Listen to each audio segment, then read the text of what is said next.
तुम्हारे सामने एक ऐसी रात की कहानी है जो इतिहास नहीं बल्कि समय की उन दरारों में लिखी हुई है जहां देवत्व और भय एक साथ सांस लेते हैं। सोचो, आकाश में बादलों का घना आवरण, बिजली की अनकही दहाड़ और जमीन पर एक अजीब सी सिहरन जो हर जीव के हृदय में फैल रही हो। यही वो रात थी जब महादेव की चाल इतनी तेज और अनियंत्रित थी कि विश्व के संतुलन को खतरा छू गया। और तभी महाकाली को उठाना पड़ा वो कदम जिसने खुद समय को थामने की ठानी थी। तुम्हें पहला दृश्य ऐसे दिखता है, गहरा दमकता हुआ अंधेरा, हिमालय की चोटियां जैसे कुछ कहानियों को फुसफुसा रही हों। हवा में गंध है केतकी की और ताजा मिट्टी की मिलीजुली, पर उस गंध के ऊपर एक तेज लौही सी महक है, रणभूमि जैसी। धरती के अंदर से कोई गहरी गूंजती हुई ताल है, जैसे किसी बड़े चक्र की धड़कन। इसी धड़कन के साथ महादेव का रूप धरती पर उतर रहा था। त्रिशूल हाथ में, गले में सर्प, चंद्रमा की शांत रोशनी उसके कलेजे पर टिक रही थी। पर यह रूप शांत नहीं था, भीतर भयानक आग जल रही थी। तुम उसे देखते हो, आंखों में भूल भुलैया जैसी सावधानी नहीं बल्कि अनियंत्रित क्रोध। हर कदम बढ़ने पर जमीन कांपती, पहाड़ को हासा झुकते, नदी अपनी धारा बदलती। इस क्रोध की तीव्रता इतनी थी कि समय की सीमाएं खुद सिकुड़ रही थीं। जंगलों के पेड़ जड़ पकड़े रोते, गांवों के बच्चे बेवजह जागते, पशु शून्य में घबराहट से भागते। हर ओर एक ही सवाल गूंज रहा है, क्यों? क्या हुआ महादेव को? इस कथा की जटिलता यही थी, महादेव को रोकना कोई साधारण कार्य नहीं था। उनकी क्रोध ऊर्जा ऐसी थी कि वो सब कुछ भस्म कर सकती थी। परंतु तुम्हें यह समझना होगा कि महादेव का क्रोध कभी सिर्फ विनाश का प्रतीक नहीं रहा, वो परिवर्तन का कठोर साधन भी होता है। पर इस रात बदलाव की सीमा पार हो चुकी थी, वो सीमा जहां विनाश स्वयं निर्माण के अनियंत्र को निगल लेता। तभी आहट होती है, भूमि के भीतर से, अंधेरे के गर्भ से, एक स्वर जिसकी गूंज सुनते ही तुम्हारे अंदर की हड्डियां ठिठक उठती हैं। यह स्वर स्त्रीलय का था, पर उसमें सृष्टि व विनाश दोनों का समावेश था। महाकाली की एंट्री इतनी भयानक थी कि हवा ठहर गई। उसकी जटाएं सांपों जैसी नहीं, रात की छवि बनकर झूल रही थीं। उसके नेत्र ज्वालामुखी की तरह लाल और तीव्र। उसके पैरों के नीचे राख नहीं, परंतु उन पेड़ों, पत्थरों और स्मृतियों की पिशाच सी परतें थीं जिन्हें उसने अभी अभी चख लिया हो। तुम महसूस करोगे, जब महाकाली चलती है तो आवाज नहीं आती, केवल अंतर में इधर उधर छिड़कने वाली विद्युत सी चिंगारी दिखाई देती है। उस चिंगारी के बीच उसकी हंसी एक युद्ध घोष की तरह गूंजती है। पर महाकाली का कदम क्रूर नहीं, वो निर्णायक है। उसकी शक्ति में एक परिपक्व दया है जिसे केवल वही समझ सकता है जिसने सृष्टि के जन्म और अंत दोनों देखे हों। तुम्हारे दरवाजे पर खड़े इस दृश्य का केंद्र अब महादेव और महाकाली के बीच का मौन टकराव है। महादेव जिनका स्वरूप असीम अस्तित्व की दहाड़ लेकर आया था, और महाकाली जिनकी उपस्थिति स्वयं नियमों को याद दिलाती है।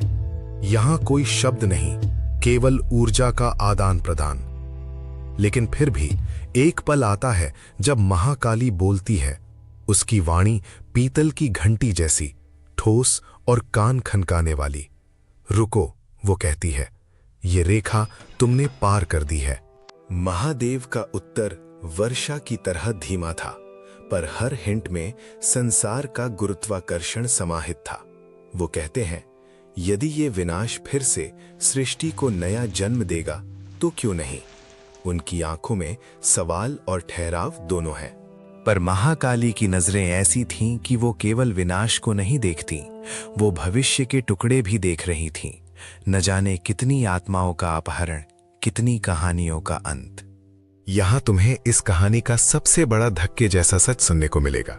महाकाली ने महादेव को रोका, पर ऐसा नहीं कि उसने चूक कर किसी युद्ध की शुरुआत कर दी। उसने महादेव के भीतर प्रवेश कर लिया, उनके क्रोध के वलय में। यह आंतरिक संघर्ष इतना गहरा था कि पूरी धरती पर ध्वनियां ठहर गईं। महाकाली ने महादेव के भीतर उस अंधेरे को मांझा, उसे काटा, उसे परखा, हर रेम का हिसाब लिया। तुम महसूस करोगे कि ये कोई बाहरी युद्ध नहीं था, ये आत्मा का परीक्षण था। महाकाली ने क्रोध को नहीं दबाया, उसने उसे औजार बनाया। पर वो औजार तब तक खतरनाक था जब तक क्रोध अदृश्य था। महाकाली ने उसे नाम दिया, आकार दिया और अंततः उसे वापस धरती पर रखना सिखाया, निवास के तौर पर, ना कि समूल विनाश के तौर पर। तुम्हारे भीतर सवाल उठेगा, क्यों महाकाली, क्यों उसी को उठाना पड़ा ये कदम? इसका उत्तर तुम्हें सीधे दिल में मिलेगा, क्योंकि महाकाली का वजूद खुद विरोधाभासों से बना है। वो मां है और राक्षसी भी, वो जीवन दाता है और अंत भी। इसीलिए वो उन सीमाओं को समझती है जहां करुणा और कठोरता का मेल जरूरी हो जाता है। महादेव जैसे वीर का रौद्र रूप जब संतुलन से बाहर हो तो उसे केवल एक ऐसी शक्ति ही रोक सकती है जो भीतर और बाहर दोनों को जानती हो।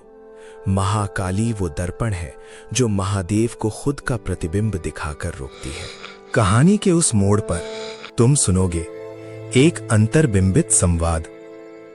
महाकाली ने महादेव के प्रति कहा, तुम्हारा क्रोध न्याय के लिए था, पर अब वो अंधेरे को बुला रहा है। और महादेव, जो हमेशा से आश्चर्य और मौन का साथ लेकर चलते थे, ने जवाब दिया, तुम्हारी दी हुई सीमा बताओ, मैं स्वीकार करता हूं। ये स्वीकार्यता ही कहानी की धुरी बन जाती है। इसे तुम्हें समझना है। सच्ची ताकत में अहंकार की जगह पर आत्मनियंत्रण होता है। अब तस्वीर बदलती है। महाकाली ने महादेव के मूर्छित रूप को पकड़कर उसे धरती की मस्तिष्क पर रख दिया, जैसे कोई मां अपने बच्चे को थामती है। पूरा वातावरण धीरे धीरे शांत हुआ, पर वो शांति व्यस्त नहीं थी। ये एक ऐसी शांति थी जो चेतावनी देती थी, देखो संतुलन बहाल हो गया, पर इसकी कीमत चुकानी होगी। और वही कीमत थी। महादेव की कुछ कहानियां समाप्त हो गईं, कुछ रूप बदले और प्रकृति ने एक नया पाठ पढ़ा। तुम्हें ये भी बताना जरूरी है, ये घटनाएं केवल घटनाएं नहीं, ये प्रतीक थे। महादेव का क्रोध मानवता के उस हिस्से का प्रतिनिधित्व करता है जो अनियंत्रित हो। महाकाली का हस्तक्षेप वो निर्णय है जो समझदारी, दायित्व और सहानुभूति के नाम पर लिया जाता है। ये रात हमें यही सिखाती है कि बड़ी शक्तियां तभी सुरक्षित रहती हैं जब उनके साथ जिम्मेदारी हो, और जब जिम्मेदारी खो जाती है तो किसी महाकाली जैसा अवतार आकर सीमाएं तय कर देता है, भद्दे, कटु पर अनिवार्य। अंत में जब धीमी सुबह की पहली किरणें ने काली रात की राख पर हल्का चूर्ण बसाया, तब महादेव ने अपना त्रिशूल धर दिया। यह त्रिशूल अब ना तो विनाश का चिन्ह था, ना ही सिर्फ सुरक्षा का। ये एक संकेत था कि अभी भी संभावनाएं बची हैं, पर उनसे नफरत और क्रोध के अंधेरे को पनपने नहीं देना चाहिए। महाकाली ने अपनी जटाओं को सीधा किया। उसकी आंखों में अब एक सुस्त सी परवाह थी, जैसे वो जानती हो कि कुछ कहानियां अब बदल चुकी हैं और जिनके जीवन पर उसका हस्ताक्षर पड़ा वे हमेशा के लिए नए हैं। तुम जब भी अंधेरे के पार उस रात की कल्पना करोगे, तुम समझोगे कि ये केवल एक देवी का कदम नहीं था, ये एक चेतावनी भी थी। ये बताने के लिए कि चाहे कितनी भी शक्ति हो, उसके साथ विवेक और सीमा की जरूरत होती है। और यही संदेश है जो तुम अपने जीवन में ले जा सकते हो। हमें अपने भीतर की महादेव को समझना होगा और वो महाकाली भी जगह लेनी चाहिए जो समय समय पर हमें हमारी सीमाओं की याद दिला सके। कहानी खत्म नहीं होती, वो सिर्फ दिशा बदलकर आगे बढ़ती है। रात भले ही खत्म हो गई हो, पर उसकी गूंज तुम्हारे भीतर अभी भी रहती है, एक धीमी स्थिर सीख की तरह। और हर बार जब तुम किसी अपने क्रोध, किसी अपनी शक्ति का इस्तेमाल करने का सोचो, याद रखना उस रात को जब महाकाली ने महादेव को रोका और सिखा दिया कि असली विजय वो है जो संतुलन बनाए रखे। एक आखिरी श्वास, एक धीमा लंबा सांस, तो महसूस करो उस ठहराव की गर्मी और समझो कि हर कथा, हर अवतार और हर फैसला तुम्हें एक नई दिशा दिखा सकता है।